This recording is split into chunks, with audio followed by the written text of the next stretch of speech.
You've landed in the confidence zone with Susan Axelrod, the confidence coach. This is a place for topics of information and inspiration, a place to support you to find your confidence, get bold, and get going. Activation is needed today at all levels.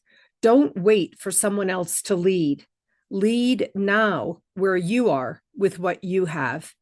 Your energy and enthusiasm matters. Believe it or not, it impacts all of us.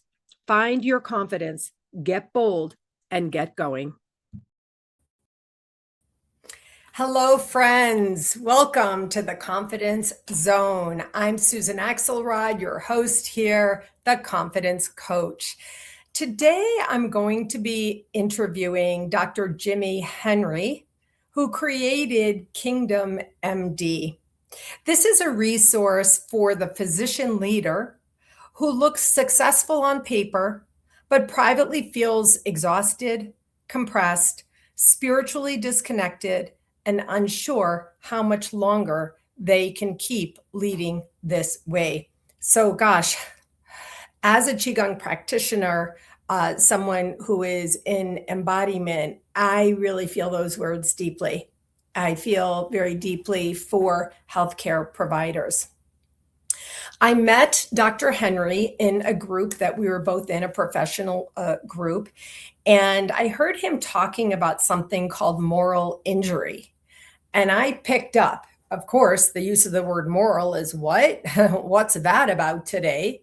And then the two words together, moral injury, I thought to myself, what does that really mean? I mean, I'm not an idiot. I know what the two words mean, but I wondered what Dr. Henry meant. I went to his website, I researched it all, and I saw it all sprinkled in. Then I did invite him to a conversation. I got a better idea of it, at which point I said, I'd really like to invite you into the confidence zone. So hello, Dr. Henry. I see you. How are you? Thank you for joining me today. Susan, how are you doing? Good to be here. I'm good. Thank you. So yes, I heard the introduction. I'm just really honored. We had a great time in our professional group, and I look forward to having a conversation with you today about moral injury and more. And more. I mean, so much more. When we connected professionally, I mentioned to you that I was very intrigued about the moral injury, and then you got into the basis of it personally. And then also professionally, as the coach you are now, we'll have you get to that point. And then also the impact space that you feel called and compelled to make. So I want to invite you maybe to first give us a thumbnail on how you got here, a little bit about your background, whatever you want to share. Absolutely, yes. So I'm a trained MD, worked in healthcare for 15 years, and I was one of those doctors who looked successful on paper and to the appearance, but really was suffering internally. And a common term that gets thrown out now is burnout. And especially following COVID, uh, practitioners in healthcare really felt the burden, like being burned out. But even being burned out, I felt like rest alone wasn't helping me in my situation. So after leaving healthcare, I had time to kind of reflect on my experience. And now I coach physician leaders who are experiencing some of the similar things. And through my studies, I came across the term moral injury. And it really highlighted what I was experiencing and felt, that it was in fact beyond burnout, right? And burnout, we just say, you're tired, you're exhausted, you try to rest it off, try to get some more rest, try to sleep. But those things, taking a vacation wasn't helping anything. So then what it really is, it was something really deeper, leading, really at the core of who we are as practitioners.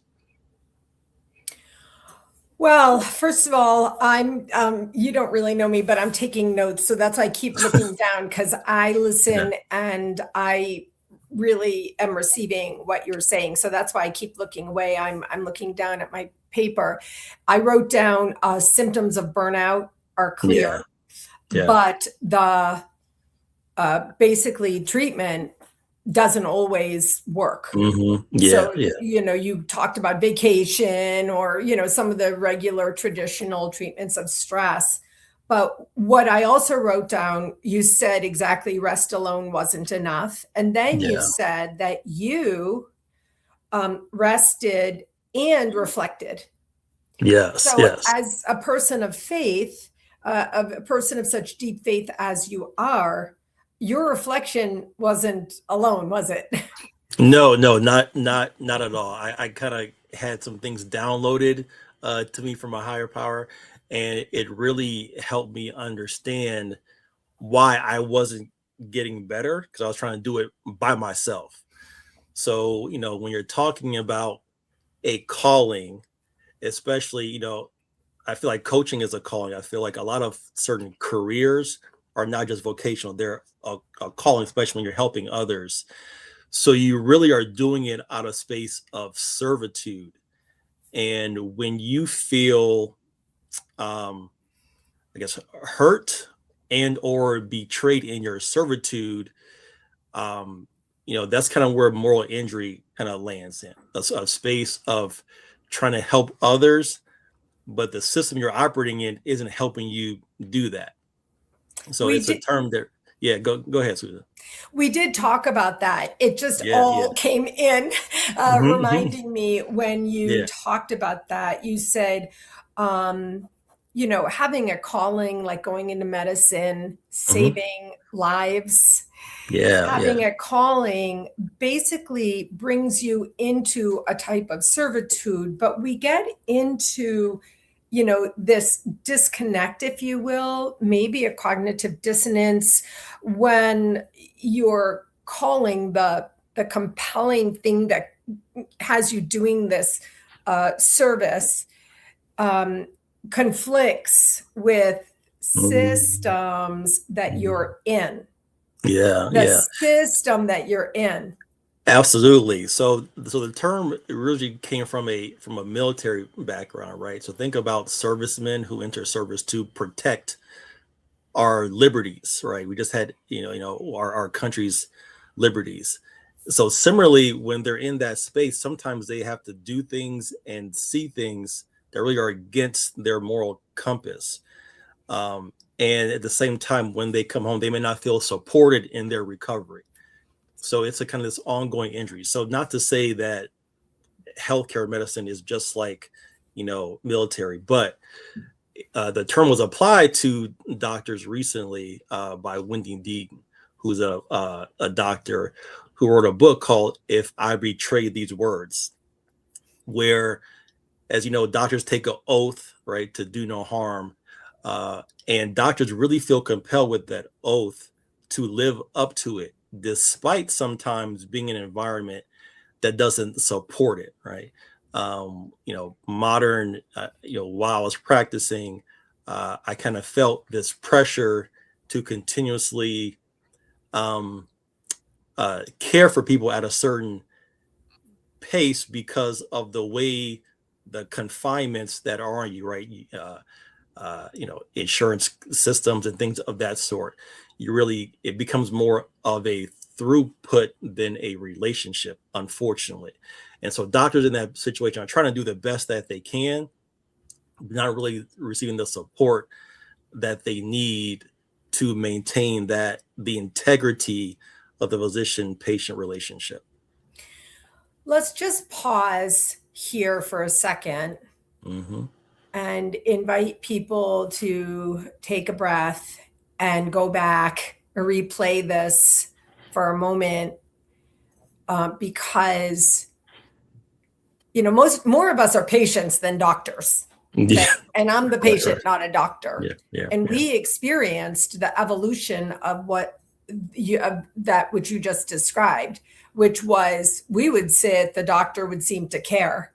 Then electronic medical records came in, and all of a sudden now you're a secretary too, and fidgeting and with the thing. And now the systems come in, the more corporate orientation, and now you have time allotments that the old family doc in the day traveling to people's Listen. homes, Mhm. who took the oath, would sit there forever. So this is very, I could feel the captured breath here. This is quite universal. And I'm just going to say in our country, I don't know anything about any other countries, but in our country, and you could really feel this betrayal when you spoke that out. I want to tell you, I could really feel that betrayal. And so today we're really speaking directly to the physicians who feel this betrayal. That doesn't Mhm. mean you're not going to continue to work. It doesn't mean a lot of things. It does mean there's one person here who gets you. Yeah, absolutely, absolutely. Not just through lived experience, right? But since I left healthcare, I've gone through trauma-informed training, coaching certifications, all of those things, to really help physicians and leaders in healthcare settings to kind of feel unstuck. Because again, we're on the front lines. Literally, we're on the front lines, um, doing the work. Sometimes in a space where we don't get to decide the terms or have the agency or autonomy to decide, a lot of cases, why things are set up the way that they are. Right. We have to do the best though in that space. So So we do the work when we don't get to decide the terms. There is that mm, cognitive dissonance. Now, we're on the front lines. I do want to say, I'm going to call something out. We didn't really talk about this, but it just came up strongly when you said this trauma informed training. Doctors are high professionals, the highest, basically. And the old ones, the new ones, when you have this calling, you come into, all the education and then the beginning of your training and then the training and that extended training, whatever the residency is, and all the mhm. extended training, such that at the end of that, you have really a persona. This is the truth, Dr. Yeah, Henry. yeah, You yeah. have a persona, and you show you are seen in a way. You're literally saving lives with your hands in there. You're seen as a way. And so it's really not that easy to allow myself to be seen as vulnerable, needing help or support, or admitting that I may have experienced even a small t trauma. Do you know what I'm saying? No, no, absolutely. So first of all, I appreciate the Dr. Henry, but Jimmy's perfectly fine in this space. So, Okay, thank you. um, yeah. So and it can be hard. But you mentioned the word persona. I'll use it. I'll go farther. It's a identity, right? Hmm. So when you go through that training process, and it is a calling, your who you are and what you do really starts to merge together. So much so that when you feel this beyond burnout moral injury experience, it really affects you to your core. So it's almost like you feel like you're being squeezed or compressed. I started using this term called double crush. In medicine, we would say, if a nerve were to be injured, let's say in two different locations, we use the term double crush. And that will the compounding effect of being a physician being injured while trying to take care of patients, but also being a leader, right, trying to adapt into the system, right, um, but not being supported in either way can really affect you to a point where you almost lose a sense of who you are. Oh, And through my coaching, I try to help doctors get back to, why did you go into this, right?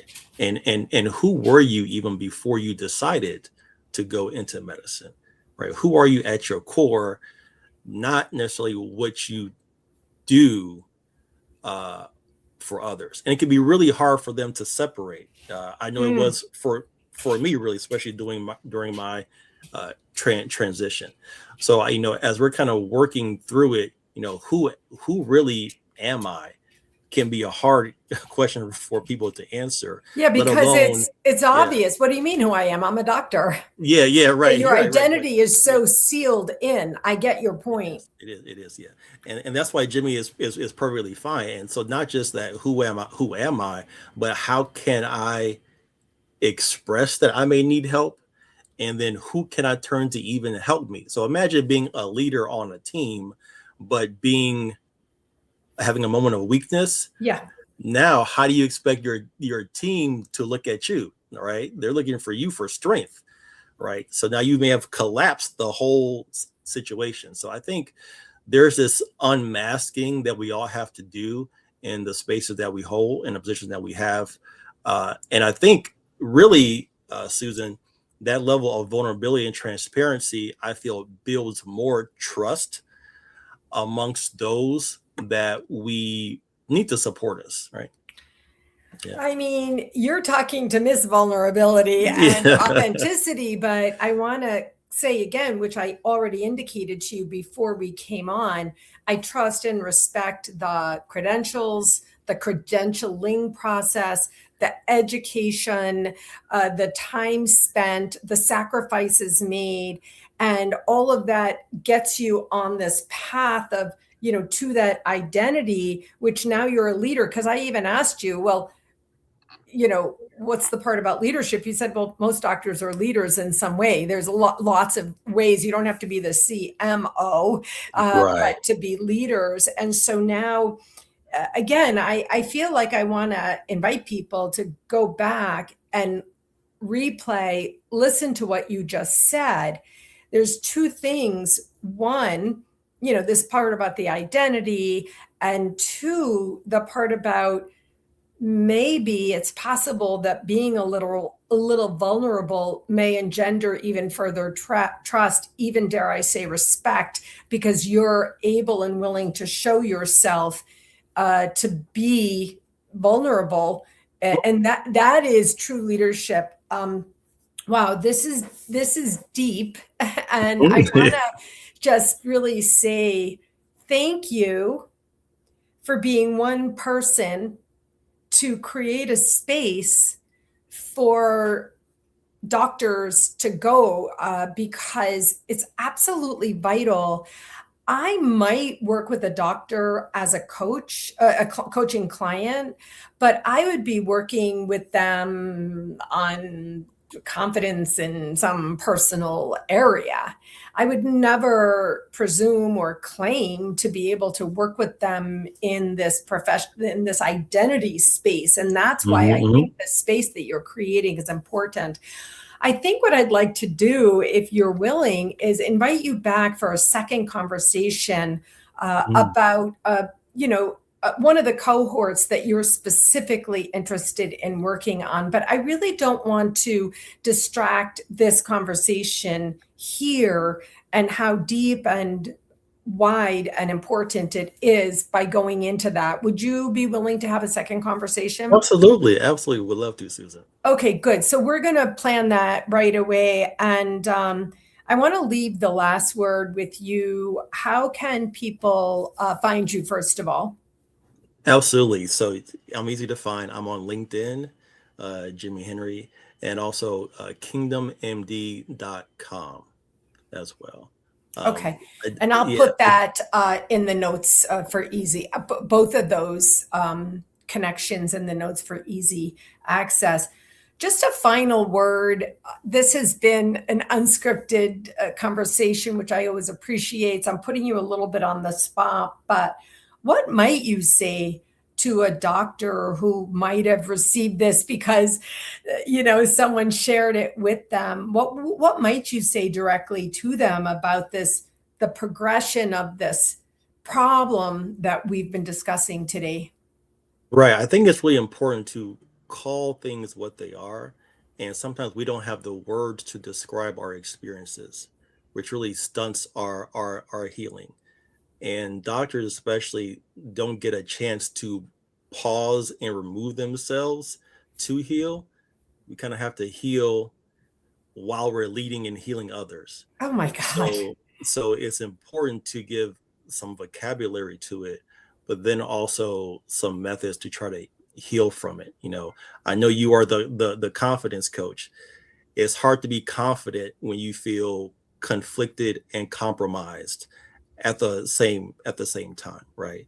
When the things that you are trying to do aren't really aligning with the goals of who you are at your core. So I would really just invite anyone who's listening to reach out to me for support, but also kind of sit with this term of moral injury, because I feel like there is a great percentage of us who have experienced something that burnout simply cannot explain. Mm. Oh gosh, I really do feel a little breathless because um basically I'm kicked into my sympathetic. I got to be Mhm, honest. mhm, One of the reasons I do what I do every day, I'm healthy. I mean, everybody knows I eat too many potato chips. That's my worst vice, but I'm outside, I'm active, I'm engaged, and I work in mind body, wellness, and I go to the gym, gym, all the things. So I'm very connected to my breath, and I feel a little breathless at this discussion. So I'm glad that you're there. Words matter. That's amazing that you said, that doctors don't have words to describe what the experience is, this feeling of feeling conflicted and compromised while you still, of course, you're a doctor. You have to go in and do your work every day, mhm, mhm. and you have to do it the best that you can. And basically, we need to shore up this something that's, underneath. So, wow, thank you very much. And we'll end it here. And then I'll see you again shortly to take a deeper dive into a special cohort that you have. Absolutely. Thank you so much, Susan, for having me. My pleasure. You're right.